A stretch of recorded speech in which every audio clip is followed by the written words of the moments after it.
اعوذ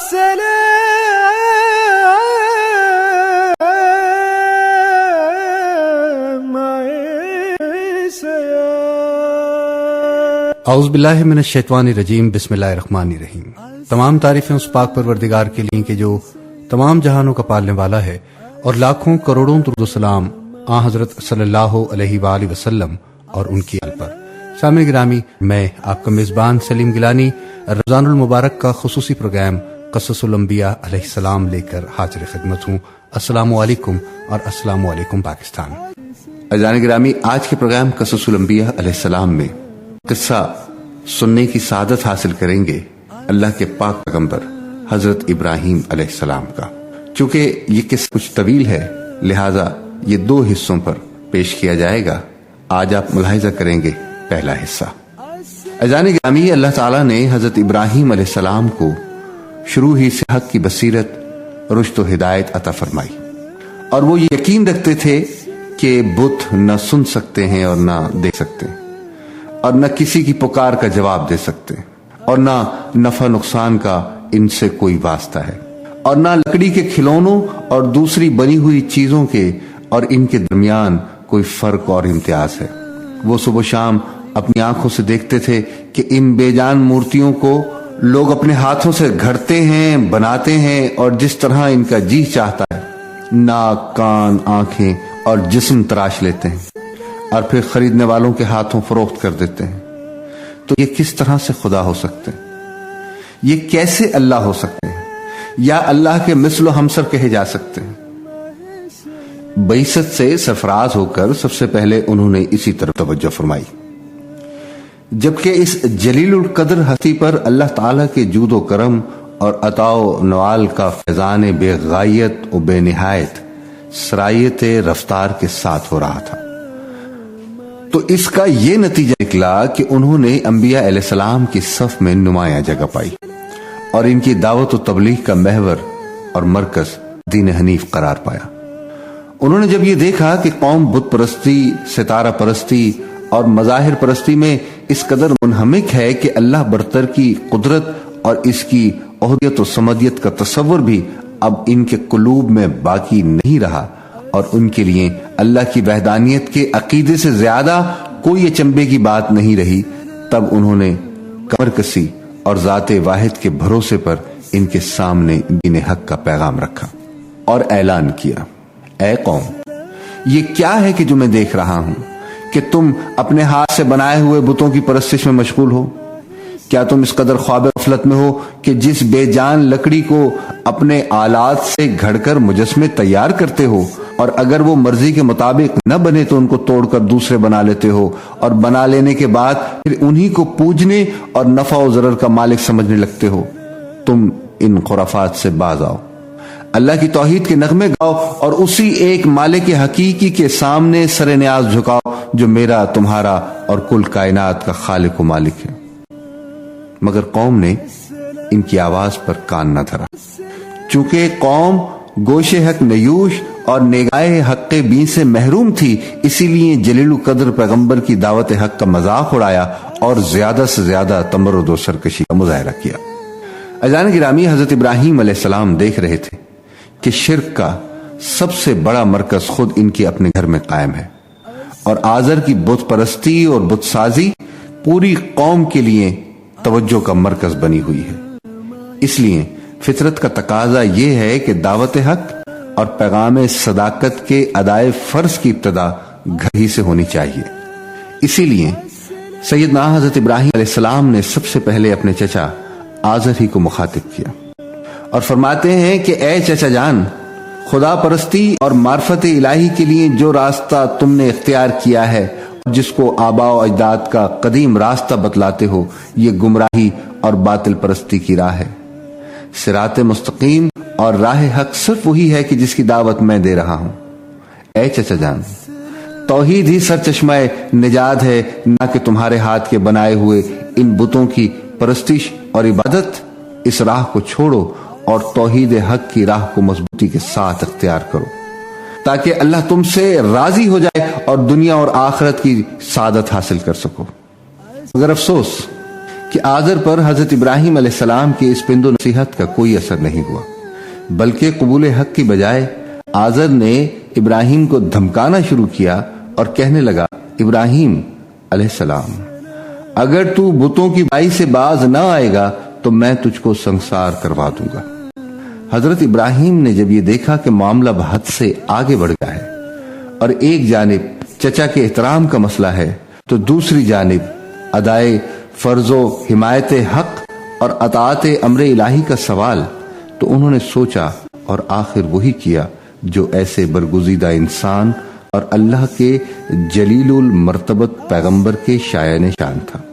انہوں نے چچا کی سختی کا جواب سختی سے نہیں دیا، تحقیر و تذلیل کا رویہ نہیں بدلا، بلکہ نرمی،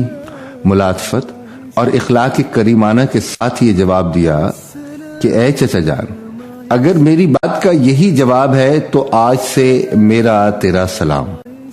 میں اللہ کے سچے دین اور اس کے پیغام حق کو نہیں چھوڑ سکتا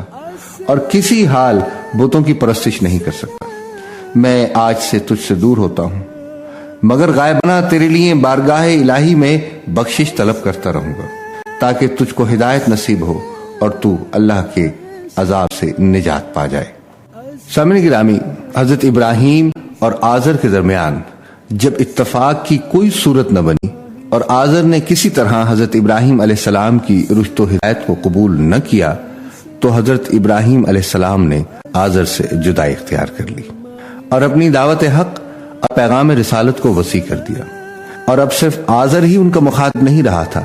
بلکہ پوری قوم کو مخاطب بنا لیا تھا۔ مگر قوم اپنے باپ دادا کے دین کو بھلا کب چھوڑنے والی تھی؟ اس نے حضرت ابراہیم علیہ السلام کی ایک نہ سنی اور دعوت حق کے سامنے اپنے باطل معبودوں کی طرح گونگے، اندھے اور بہرے بن گئے۔ ان کے کان موجود تھے مگر حق کی آواز کے لیے بہرے تھے۔ پتلی آنکھوں کے حلقوں میں زندہ انسانوں کی آنکھوں کی طرح حرکت ضرور کرتی تھیں مگر حق کی بصارت سے محروم تھیں۔ زبان گویا ضرور تھی لیکن کلمہ حق کے اعتبار سے چپ تھی۔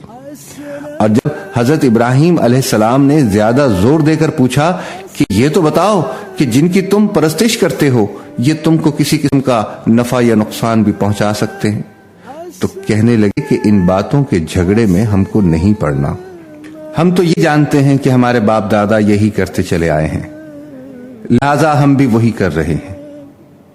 تب حضرت ابراہیم علیہ السلام نے ایک خاص انداز سے اللہ واحد کی ہستی کی جانب توجہ دلائی، فرمانے لگے کہ میں تو تمہارے ان سب بتوں کو اپنا دشمن جانتا ہوں،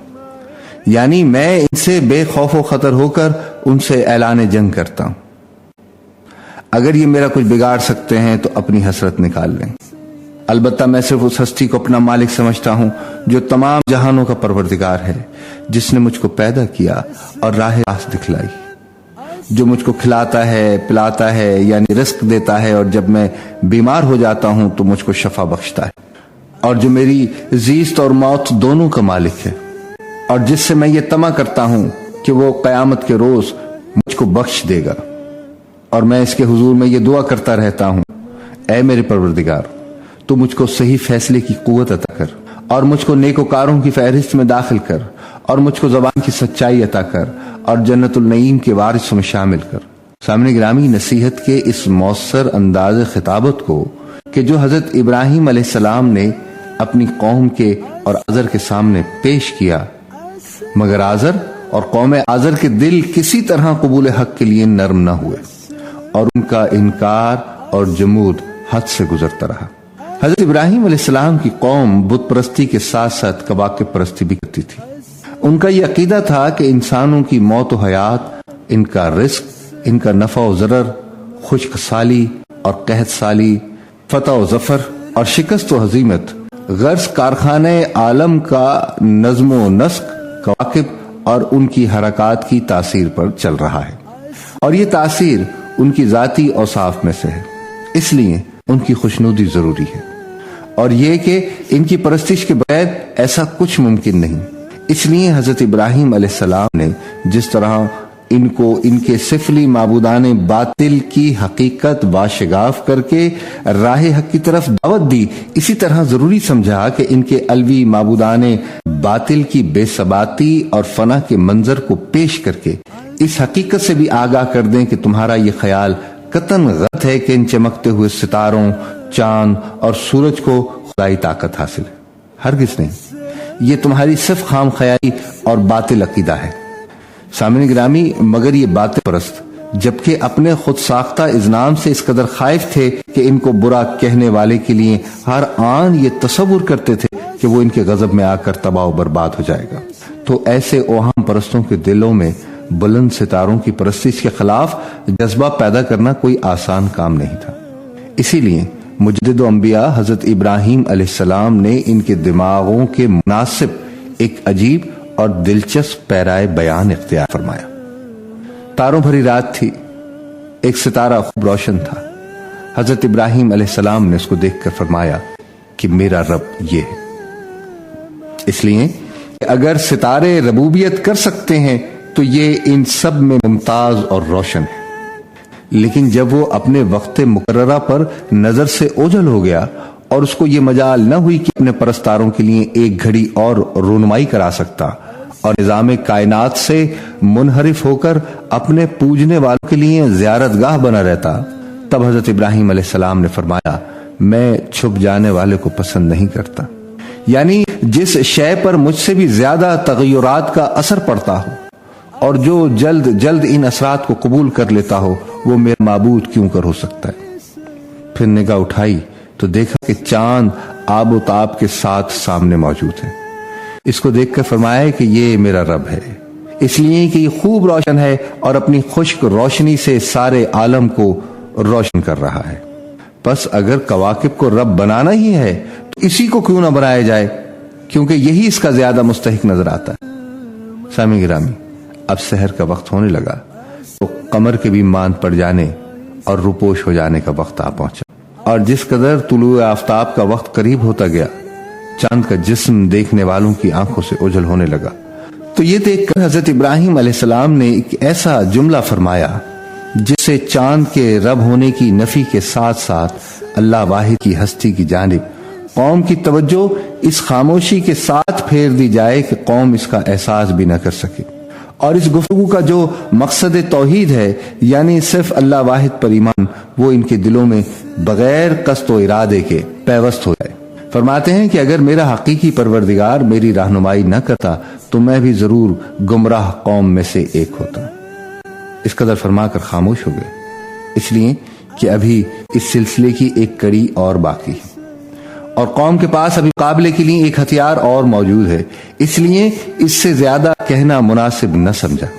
تاروں بھری رات ختم ہوئی، چمکتے ستارے اور چاند سب نظروں سے اوجھل ہو گئے۔ کیوں؟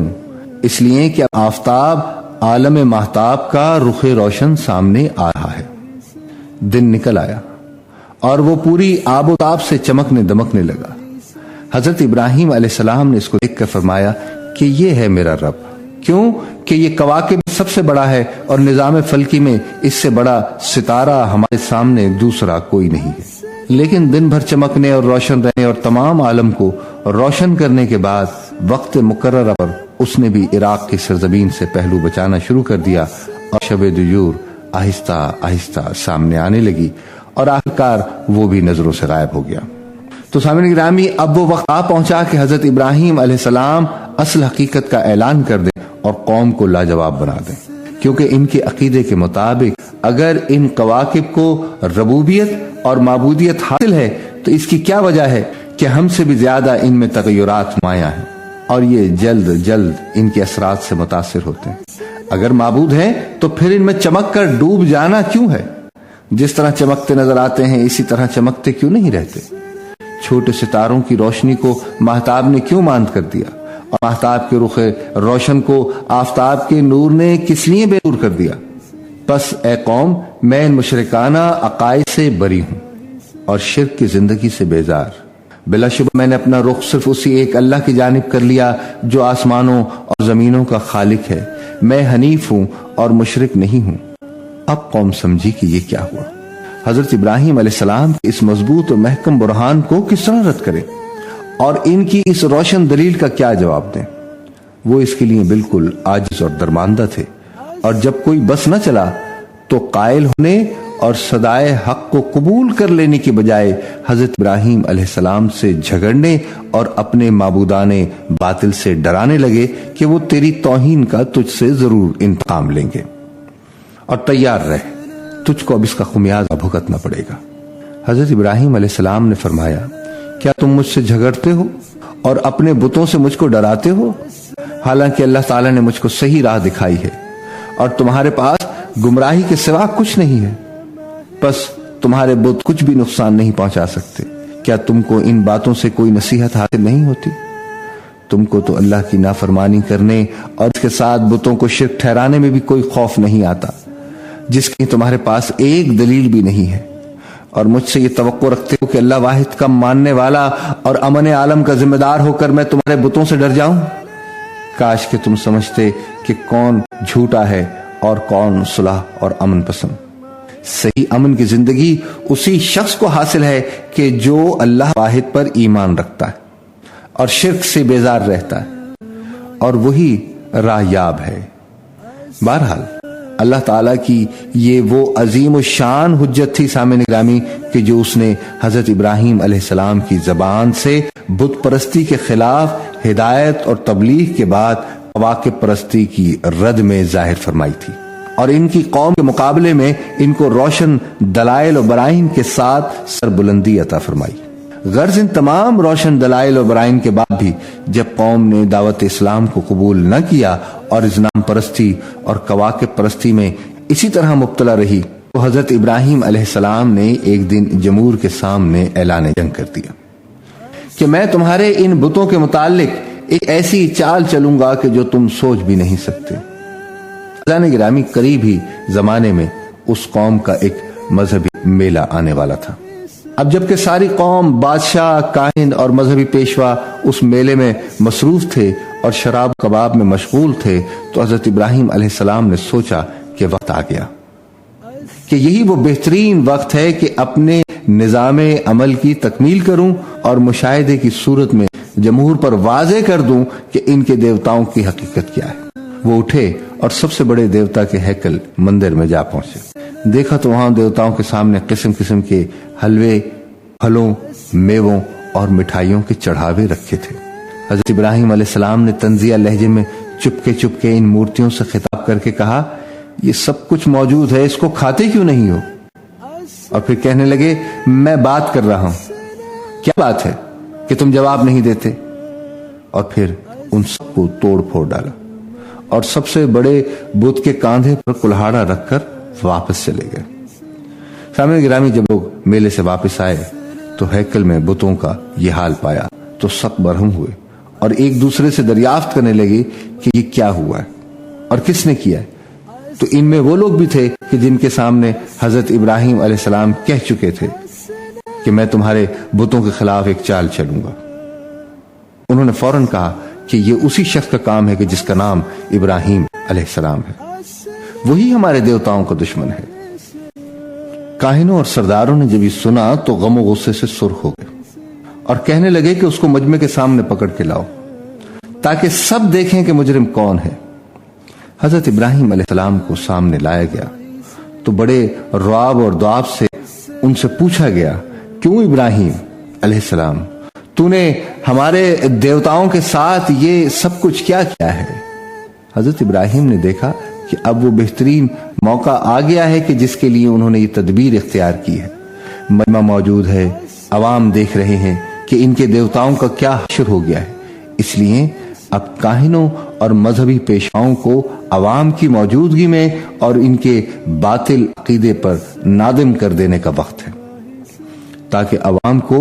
آنکھیں دیکھتے معلوم ہو جائے کہ آج ان کے دیوتاؤں کے متعلق جو کچھ ہم سے کاہن اور پجاریوں نے کہا تھا وہ سب کا سب مکر و فریب تھا۔ حضرت ابراہیم علیہ السلام نے سوچا کہ مجھے ان سے کہنا چاہیے کہ یہ سب اس بڑے بت کی کارروائی ہے، اسی سے دریافت کرو۔ لا محالہ وہ یہی جواب دیں گے کہ کہیں بت بھی بولتے اور بات کرتے ہیں، تب میرا مطلب حاصل ہے، تب میرا مطلب حل ہو جائے گا،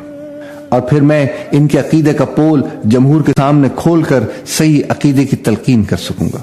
اور بتاؤں گا کہ کس طرح وہ باطل اور گمراہی میں آج تک مبتلا رہے۔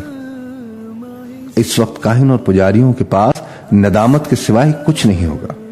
حضرت ابراہیم علیہ السلام کی اس یقینی حجت اور دلیل کا کاہنوں اور پجاریوں کے پاس کیا جواب ہو سکتا تھا؟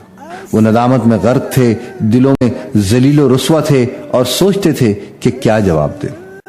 عوام بھی آج سب کچھ سمجھ گئے تھے۔ انہوں نے اپنی آنکھوں سے وہ منظر دیکھ لیا تھا کہ جس کے لیے وہ کبھی تیار نہ تھے، اور بالآخر چھوٹے اور بڑے سب کو ہی دل میں اقرار کرنا پڑا کہ حضرت ابراہیم علیہ السلام ظالم نہیں، بلکہ ظالم تو ہم خود ہیں کہ ایسے بے دلیل اور باطل عقیدے پر یقین رکھتے ہیں۔ تب نہایت ہی شرم ساری کے ساتھ سرنگوں ہو کر کہنے لگے، ابراہیم علیہ السلام، تو خوب جانتا ہے کہ ان دیوتاؤں میں بولنے کی سکت نہیں ہے، یہ تو بے جان مورتیاں ہیں۔ اس طرح حضرت ابراہیم علیہ السلام کی حجت اور دلیل کامیاب ہوئی اور دشمنوں نے اعتراف کر لیا کہ ظالم ہم ہی ہیں، اور ان کو عوام کے سامنے زبان سے اقرار کرنا پڑا کہ ہمارے یہ دیوتا جواب دینے اور بولنے کی طاقت نہیں رکھتے، چہ جائے کا نفع و نقصان کے مالک ہوں۔ اب حضرت ابراہیم علیہ السلام نے مختصر مگر جامع الفاظ میں ان کو نصیحت بھی کی اور ملامت بھی، اور بتایا کہ جب یہ دیوتا نہ نفع پہنچا سکتے ہیں اور نہ نقصان، پھر یہ اللہ اور معبود کیسے ہو سکتے ہیں؟ افسوس تمہیں کبھی نہیں سمجھتے یا عقل سے کام نہیں لیتے ہو۔ سامعین گرامی، حضرت ابراہیم علیہ السلام کی اس نصیحت اور معاذت کا اثر تو یہ ہونا چاہیے تھا کہ تمام قوم اپنے باطل عقیدے سے تائب ہو کر ملت حنیفی کو اختیار کر لیتی اور کجروی چھوڑ کر راہ مستقیم پر گامزن ہو جاتی،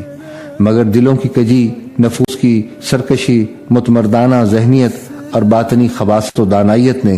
اس جانب انہیں آنے نہیں دیا، اور اس کے برعکس ان سب نے حضرت ابراہیم علیہ السلام کی عداوت اور دشمنی کا نعرہ بلند کر دیا اور ایک دوسرے سے کہنے لگے کہ اگر دیوتاؤں کی خوشنودی چاہتے ہو تو اس کو اس گستاخی اور مجرمانہ حرکت پر سخت سزا دو اور دہکتی ہوئی آگ میں جلا ڈالو تاکہ اس کی تبلیغ اور دعوت کا قصہ ہی پاک ہو جائے۔ ابھی یہ مشورے ہو ہی رہے تھے کہ یہ بات بادشاہ وقت تک جا پہنچی۔ عزیزان گرامی، اس زمانے میں عراق کے بادشاہ کا لقب نمرود ہوتا تھا۔ یہ رعایا کے صرف بادشاہ ہی نہیں ہوتے تھے بلکہ خود کو ان کا رب اور مالک بھی جانتے تھے، اور رعایا بھی دوسرے دیوتاؤں کی طرح ان کو اپنا اللہ اور معبود مانتی اور ان کی بھی اسی طرح سے پرستش کرتی جس طرح دیوتاؤں کی، بلکہ ان سے بھی زیادہ پاس و ادب کے ساتھ پیش آتی تھی، اس لیے کہ وہ صاحب عقل و شعور بھی ہوتا اور مالک تخت و تاج بھی۔ نمرود کو جب یہ معلوم ہوا تو آپے سے باہر ہو گیا اور سوچنے لگا کہ اس شخص کی پیغمبرانہ تبلیغ دعوت کی سرگرمیاں اگر اسی طرح جاری رہیں تو یہ میری ربوبیت، ملوکیت اور الوہیت سے عوام کو دور کر دے گا، اور اس طرح باپ دادا کے مذہب کے ساتھ ساتھ میری سلطنت میں بھی زوال آ جائے گا۔ اس لیے وقت ہے کہ اس قصے کو ابتدا میں ہی ختم کر دیا جائے۔ یہ سوچ کر اس نے حکم دیا کہ حضرت ابراہیم علیہ السلام کو ہمارے دربار میں حاضر کرو۔ ابراہیم علیہ السلام جب نمرود کے دربار میں پہنچے تو نمرود نے گفتگو شروع کی اور حضرت ابراہیم علیہ السلام سے دریافت کیا کہ تو باپ دادا کے دین کی مخالفت کس لیے کرتا ہے اور مجھ کو اپنا رب ماننے سے تجھے کیوں انکار ہے؟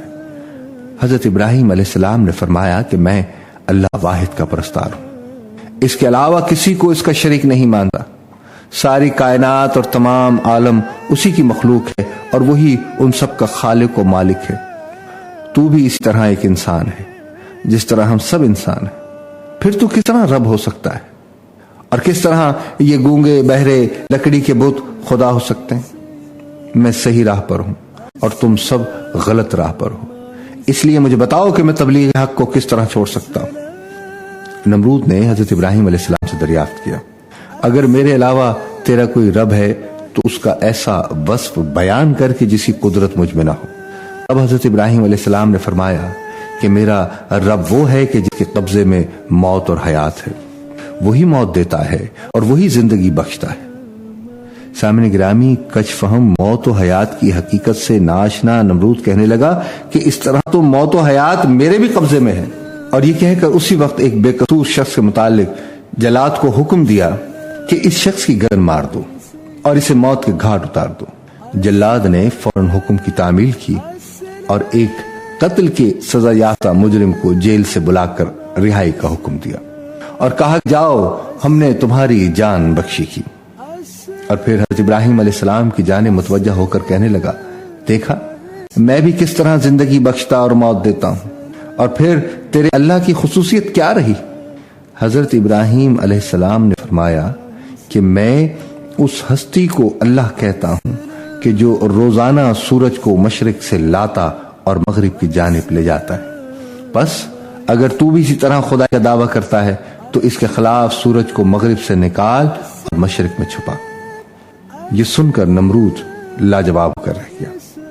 اس طرح حضرت ابراہیم علیہ السلام نے سب سے پہلے آزر کو اسلام کی تلقین کی، پیغام حق سنایا اور راہ مستقیم دکھائی۔ اس کے بعد عوام اور جمہور کے سامنے اس دعوت کو عام کیا اور سب کو امر حق تسلیم کرانے کے لیے فطرت کے بہترین اصول اور دلائل کو پیش فرمایا،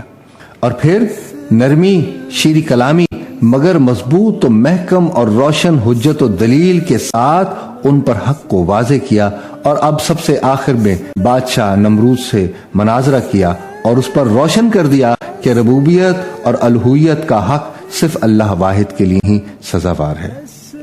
اور بڑے سے بڑے شہنشاہ کو بھی یہ حق حاصل نہیں کہ وہ اس کی ہمسری کا دعویٰ کرے، کیونکہ وہ اور ساری دنیا اسی کی مخلوق ہے، اور وجود و عدم کی قید و بند میں گرفتار، مگر اس کے باوجود سامنے گرامی بادشاہ آزر اور جمہور حضرت ابراہیم علیہ السلام کے دلائل سے لاجواب تھے اور دلوں میں قائل تھے، بلکہ بتوں کے واقعے میں تو زبان سے بھی انہیں اقرار کرنا پڑا تھا کہ حضرت ابراہیم علیہ السلام جو کچھ کہتا ہے وہی حق ہے اور صحیح اور درست ہے، تاہم ان میں سے پھر بھی کسی نے راہ مستقیم کو اختیار نہ کیا اور قبول حق سے منحرف رہے، اور اتنا ہی نہیں بلکہ اس کے برعکس اپنی ندامت اور ذلت سے متاثر ہو کر بہت زیادہ غیظ و غضب میں آ گئے، اور بادشاہ سے رعایا تک سب نے متفقہ فیصلہ کر لیا کہ دیوتاؤں کی توہین اور باپ دادا کے دین کی مخالفت میں حضرت ابراہیم علیہ السلام کو دہکتی ہوئی آگ میں جلا دینا چاہیے،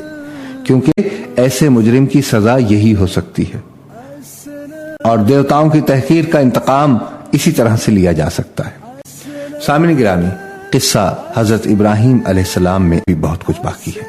انشاءاللہ العزیز ہم کل کے پروگرام قصص الانبیاء علیہ السلام میں قصہ حضرت ابراہیم علیہ السلام آگے بیان کرنے اور سننے کی سعادت عظیم حاصل کریں گے۔ سلیم گیلانی کو FM 100 کے کراچی اسٹیشن سے اجازت دیجیے گا۔ انشاءاللہ العزیز کل ایک بار پھر اسی وقت اسی چینل پر اسی پروگرام میں آپ لوگوں سے ملاقات ہوگی۔ وآخر دعوانا ان الحمدللہ رب العالمین۔ السلام